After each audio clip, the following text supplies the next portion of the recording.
नाज़रीन, खंडु भरिसां पीर महले जे ओल्ड मलाखड़ा ग्राउंड में गंदो पानी निकाल न थी सघियो आहे, जंहिं सबब रहवासी सख़्त ॾुखियाईनि खे मुंहुं ॾेई रहिया आहिनि।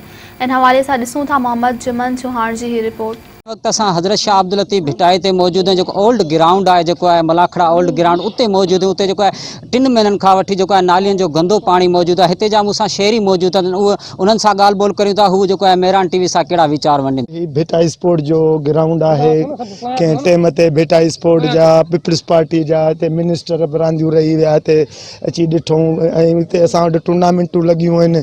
असां वटि हालत इहा आहे, असां भिटाई स्पोर्ट जे हिसाब में कारकुन थी रहिया आहियूं, मेंबर थी रहिया आहियूं। हीअ असांजो पंहिंजो साम्हूं ओतारो आहे ऐं उस्ताद रिटायर उस्ताद आहियां।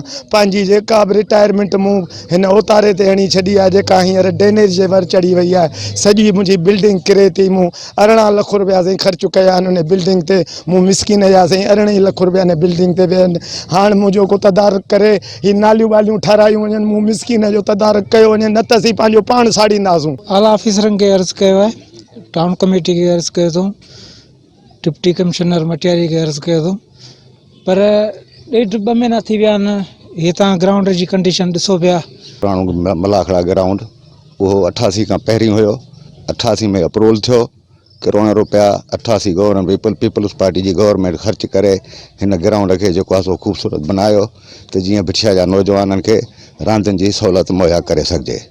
पर अफ़सोस जी ॻाल्हि आहे त हिते असां मौजूद आहियूं। तव्हां बि पंहिंजे कैमरा जे अक्सां ॾिसो पिया त हिते मोटर बि नथो रहे, हिते वॉशरूमनि जा दर बि नथा रहनि, हिते मेन गेट बि नथा रहनि। इन जो ज़िम्मेवार केरु आहे? छोकरा जी प्रैक्टिस कंदा हुआ रांदला ऐं हुननि जी वर्जिश बि थी वेंदी, प्रैक्टिस थी वेंदी, ॾाढो सुठो मज़ो लॻो पियो हूंदो। जेकॾहिं पाड़े वारे का गर्मी लॻंदी, का तकलीफ़ थींदी, 5-8 पाड़े वारा निकिरी अची कचारनि ते वेही रहंदा हुआ। अॼु असांजी हालत इहा आहे, असीं साम्हूं भित ते बि नथा बीही सघूं, एतिरी बदबू आहे। तंहिंखां पोइ असांजा ॿार बीमार थी विया आहिनि, असांजा ॿार तकलीफ़ुनि में उन्हनि जी बीमारियूं थी वियूं आहिनि। इन जी वजह इहा आहे त जेके असीं चऊं था को बि असांखे ॿुधण लाइ तयारु न आहे।